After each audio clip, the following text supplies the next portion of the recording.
Disaster of 1989 has reportedly reached the Louisiana shoreline.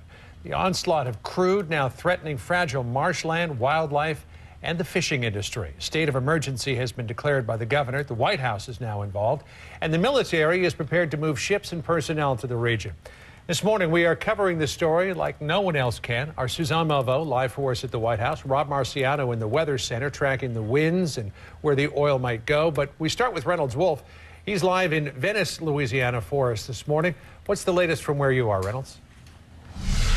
Oh, the latest we've got for you is that despite reports, the Coast Guard has not yet confirmed that the oil has made it to shore. Plain and simple, it's still dark outside. They're waiting for sunup, and at around 7 a.m. Eastern time, they're going to make an aerial reconnaissance of the area and especially track some of the wetlands just a little bit farther to the south to see if the oil has actually made it to shore. So that's just a little ways off before they make that confirmation. I can tell you from this exact point, it's still been very active in this area. This happens to be Venice, Louisiana, one of the major points where they've been moving supplies around the region. But this is certainly not the only one. There's many ports just like this. And yesterday, as you mentioned, Governor Bobby Jindal declared a state of emergency for the state of Louisiana. And with that, they've put out 170 feet, or rather 170,000 feet of the emergency booms. And get this, guys, they're thinking about putting out another 500,000 before the next couple of days. So certainly they're acting very quickly to try to stem the flow, the advance of this tremendous oil boom. Back to you. Reynolds, you went out there on a boat to try to get a closer look at the oil slick and how it's moving around in the wind and the currents.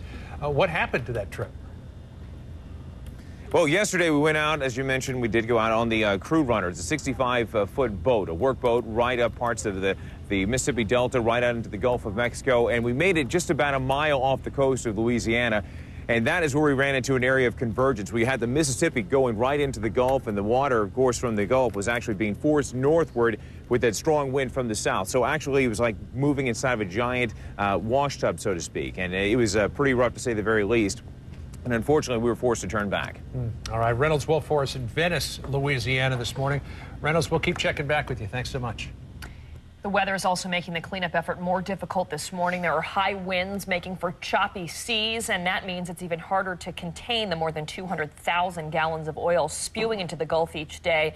Our Rob Marciano is in the Extreme Weather Center this morning with more of what we can expect today for the hundreds of vessels that are out there trying to help. Hey, Rob.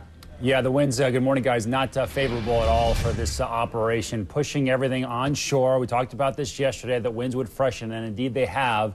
And that just takes the top surface of the water and anything on the top surface of the water, including oil, in the direction the wind is blowing to. So that would be the Louisiana coastline, also the Mississippi coastline, and the Alabama coastline, and the Florida coastline, not out of it either. Coastal flood warnings have been posted, again, not because of the oil slick itself, but because that the water is going to be rising up because of the winds. So this is not an ideal situation, to say the least. Today's forecast does bring it onshore to the mouth of the Mississippi River and some of the barrier islands just to the east of Lake Pontchartrain.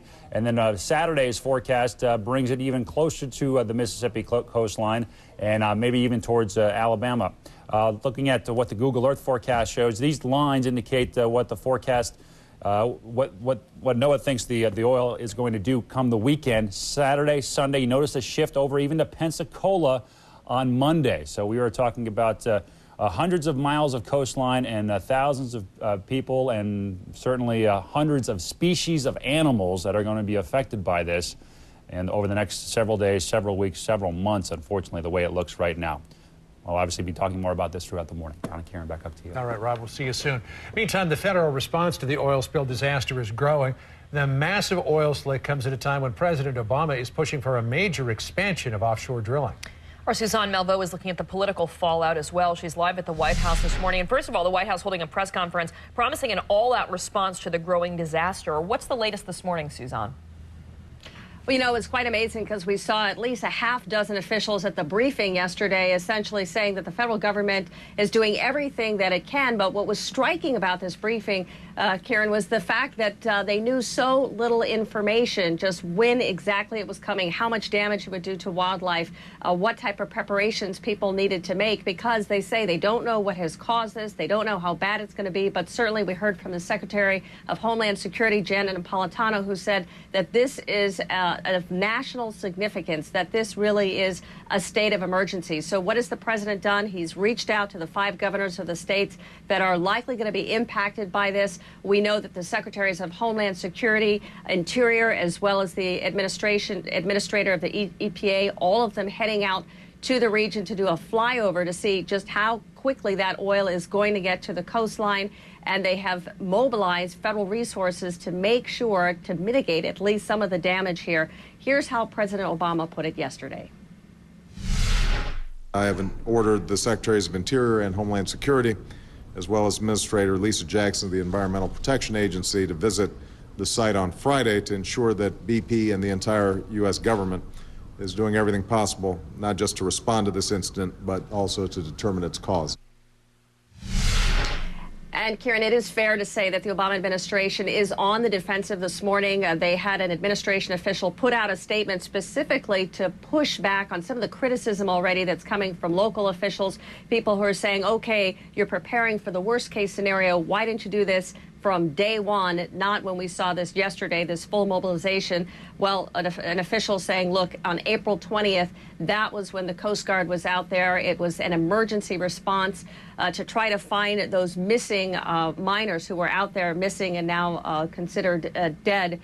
That was the initial response, and that they had set up these teams, and that they have been working very closely with that oil company BP to try to figure out what's going on. But clearly they got new information indicating that this is much, much worse than they thought. But the administration, Kieran, doesn't want this to be Obama's Katrina, and they are fighting, pushing back very hard that they're not responding fast enough.